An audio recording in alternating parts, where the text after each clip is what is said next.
Mon grand-père est un vétéran américain de la Seconde Guerre mondiale. Pourtant, je ne connais rien de son histoire. Alors, il est temps de le découvrir.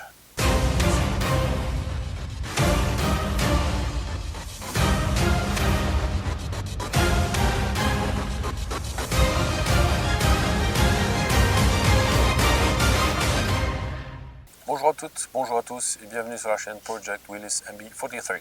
Aujourd'hui, je vous propose le 4e épisode de la série sur les traces de mon grand-père. Dans cet épisode, nous découvrirons le contenu de la deuxième malle de mon grand-père, mais surtout, nous découvrirons la réponse ensemble de l'association des vétérans de la 29e division d'infanterie pour savoir si oui ou non mon grand-père a appartenu à cette unité et a combattu avec elle pendant la Deuxième Guerre mondiale. Project Willis MB43. C'est parti. Soldiers, sailors, and airmen of the Allied Expeditionary Force, you are about to embark upon the great crusade toward which we have striven these many months. The eyes of the world are upon you. The hopes and prayers of liberty-loving people everywhere march with you.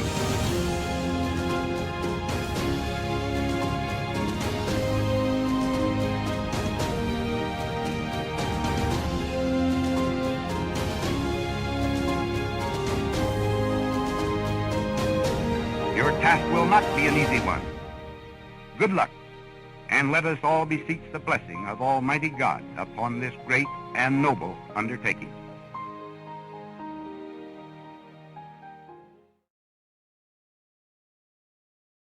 Dans l'épisode précédent, nous avions découvert un insigne sur la manche gauche de la veste de sortie de mon grand-père. Cet insigne était celui de la 29e division d'infanterie.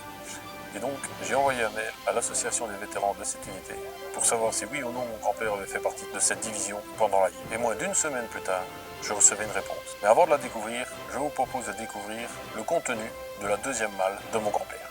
Nous revoici donc dans mon garage pour ouvrir cette deuxième malle. Cette deuxième malle, comme vous le voyez, est exclusivement en bois et n'a pas les renforts en métal comme la précédente. Le US est marqué sur le dessus.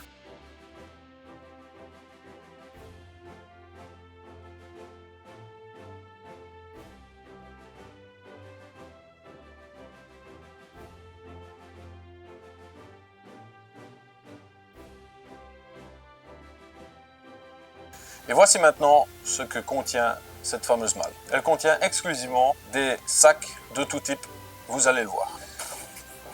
La première chose qu'on retrouve est une housse, ce qui semble être une housse avec l'intérieur avec une matière imperméable.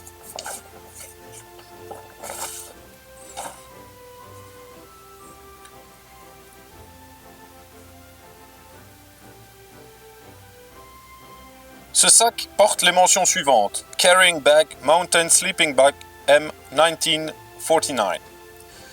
Il s'agit donc du sac qui servait à transporter le sac de couchage M1949. Je n'ai malheureusement pas ce sac de couchage, mais il fut développé, comme son nom l'indique, en 1949, juste après la Deuxième Guerre mondiale. Il fut utilisé pendant des décennies, jusqu'à, y compris, la guerre du Vietnam. Le deuxième objet est un kit bag, un gros sac kaki,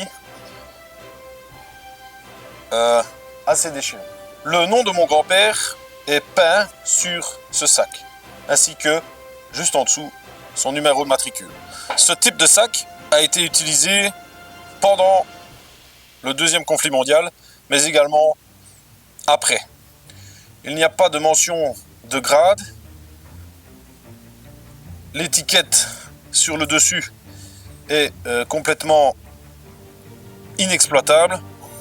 Je ne peux donc pas affirmer si ce sac date, oui ou non, de la Seconde Guerre mondiale. Le troisième sac est un sac de type musette en olive green avec une couche imperméable à l'intérieur. Il s'agit probablement du Field Pack M1961. Ce sac permettait aux soldats d'emporter du matériel comme un poncho, un liner et ou une ration sans emporter un gros sac à dos sur lui.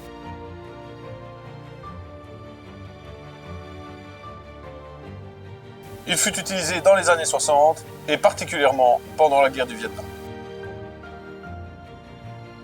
Les deux derniers sacs de cette malle sont identiques. Mais là, j'en suis certain, il s'agit de matériel de la Deuxième Guerre mondiale. En effet, les deux sacs qui restent sont des havres-sacs modèle M 1928. Ce sac était le sac standard du soldat américain pendant la Deuxième Guerre mondiale. Ce havre-sac est très polyvalent et devait se fixer sur le ceinturon M 1910 à l'aide d'attaches que nous pouvons voir. Sur le dessus, un sac supplémentaire contenant les gamelles pouvait être fixé. La pelle d'infanterie se fixait également sur le sac. Petite remarque, comme vous le voyez sur ces images, les deux sacs ne sont pas totalement identiques. En effet, l'un porte la mention US sur le dessus et l'autre non. Les deux sacs sont pourtant authentiques et datent bien de la Seconde Guerre mondiale. Le sac sans le tampon US est en effet British made. En effet, une partie de la production de ce sac fut délocalisée en Angleterre pour faire face à l'énorme demande de l'armée américaine.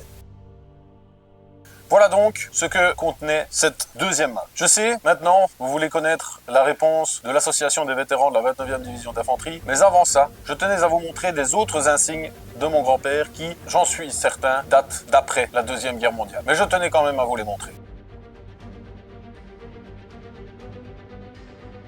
Le premier insigne est celui de l'Army Air Defense Command. Le Army Air Defense Command, abrégé ARADCOM, était une organisation de l'US Army responsable de la défense aérienne du territoire continental américain. Il a existé de 1957 à 1975.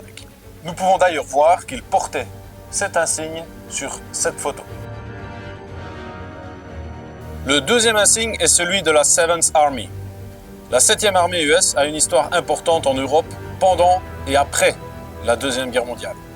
Elle a été créée en 1943.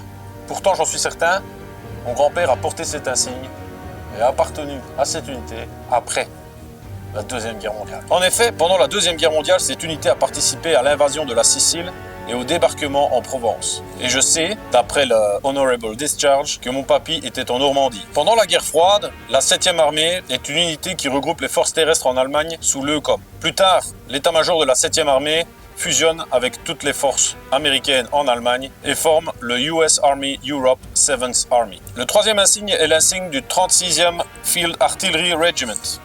Cette unité d'artillerie a combattu dans le sud de l'Europe pendant la Seconde Guerre mondiale. Le QG régimentaire a ensuite été réactivé en 1951 en Allemagne sous le commandement de la 7e armée. Le dernier insigne est celui de West Point. Comme vous le savez certainement, West Point est l'académie militaire la plus prestigieuse des États-Unis. Elle a pour but de former les officiers. Alors nous allons être très clairs, mon grand-père n'a pas étudié là-bas. Mais il est fort probable qu'il ait été affecté à cette académie militaire comme personnel encadrant. J'ai d'ailleurs retrouvé dans ces documents une brochure d'accueil de l'académie militaire de West Point. Et c'est d'ailleurs pour cette affectation que nous avons retrouvé, comme montré dans le deuxième épisode, l'insigne de col reprenant le sceau américain. Pour rappel, ce sceau était utilisé par le personnel sans affectation ou le personnel encadrant dans les centres de formation. Voilà au moins un mystère qui a été résolu. Je vais maintenant entendre découvrir la réponse de l'association des vétérans de la 29e. Malheureusement, ce n'est pas la réponse que j'attendais. En effet, comme vous pouvez le voir dans le mail que je vous montre à l'écran, il est clair que mon grand-père ne faisait pas partie de la 29e d'infanterie pendant la Deuxième Guerre mondiale.